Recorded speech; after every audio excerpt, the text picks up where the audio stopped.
Merci de nous rejoindre dans ce bulletin consacré à l'actualité internationale sur IGFM. Au menu de ce nouveau numéro, découverte des 10 plus belles mosquées d'Afrique, une sélection de Jeune Afrique à la veille du Ramadan. À suivre, la décision de l'OMS de convoquer 11 pays face à l'Ebola.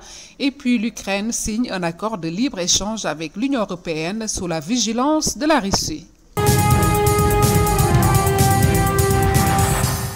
L'Organisation mondiale de la santé a tiré la sonnette d'alarme face à l'épidémie d'Ebola en Afrique de l'Ouest, la plus grave qui ait existé, et convoquée pour début juillet une réunion internationale d'urgence avec 11 pays devant la hausse continue du nombre de décès et de cas de maladies en Guinée, au Libéria et en Sierra Leone.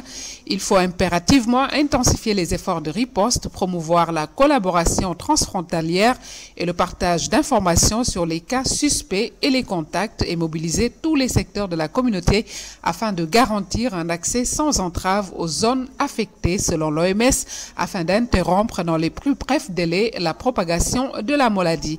L'Organisation mondiale de la santé organise les 2 et 3 juillet 2014 à Accra, au Ghana, une réunion d'urgence laquelle prendront part les ministres de la santé de 11 pays, Guinée, Libéria, Sierra Leone, Côte d'Ivoire, République démocratique du Congo, Gambie, Ghana, Guinée-Bissau, Mali, Sénégal et Ouganda et différents partenaires de l'organisation impliqués dans la riposte à la flambée d'Ebola, dont les représentants de l'industrie minière, de MSF, de l'Institut Pasteur et de l'Union européenne.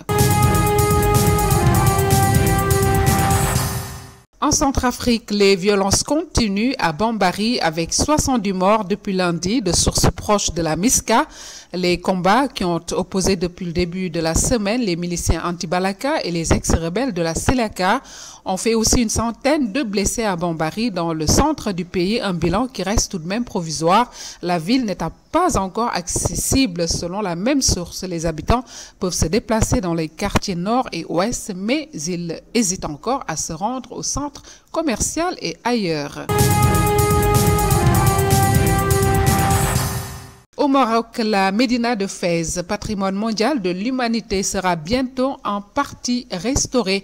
L'annonce a été faite jeudi par l'Agence pour le développement et la réhabilitation ADER de la capitale spirituelle du Maroc. Estimation du coût des travaux, 30 millions d'euros, classé patrimoine mondial par l'UNESCO.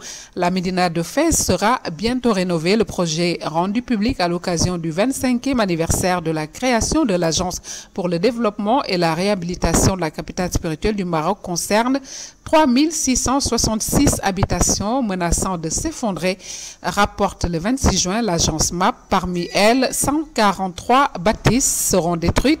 Selon la même source, la Médina de Fès, qui compte environ 160 000 habitants, est l'une des plus anciennes et des plus grandes, 280 hectares au monde.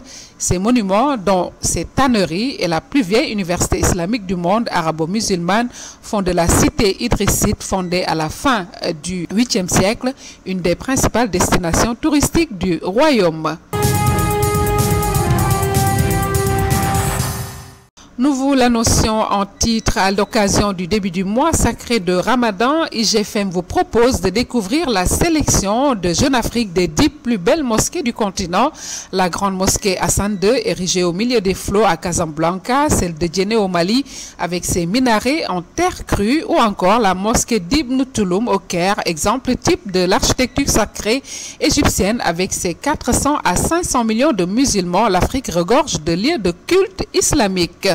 Justement, parlant de mosquées, le Qatar, via l'émir Cheikh Tamim El Hamad El Thani, voudrait construire la plus grande mosquée d'Europe à Barcelone, en lieu et place des arènes monumentales qui ont accueilli leur dernière corrida en 2011, après l'interdiction de la tauromachie en Catalogne. Depuis le 25 juin dernier, l'information est relayée par la plupart des journaux espagnols, El País, en passant par El Mundo ou Publico.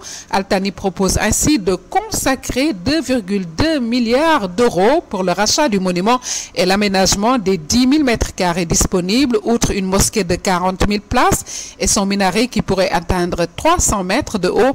Les plans prévoiraient une école coranique de 300 étudiants, une salle de conférence, un musée d'art et d'histoire islamique, un centre d'investissement sur l'histoire d'Al-Andalou, partie du territoire ibérique qui fut sous domination musulmane, une bibliothèque, une salle de célébration des mariages, un restaurant et des locaux commerciaux.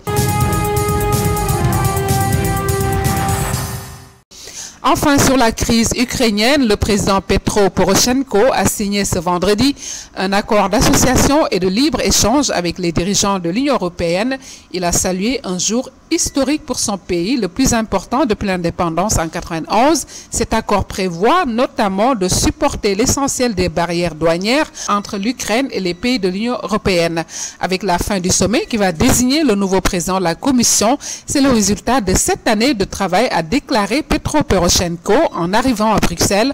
Afin de signer le document, Moscou serait donc en train de réfléchir au moyen de se protéger de l'entrée possible de marchandises très compétitives en provenance d'Europe. C'est sans doute l'une des raisons pour lesquelles la Russie aimerait prendre part aux discussions entre l'Ukraine et l'Union européenne sur l'accord de libre-échange, a exprimé un analyste. C'est tout pour ce rapide survol de l'actualité internationale sur IGFM. Merci de l'avoir suivi. Très bon week-end à tous et très bon début de Ramadan.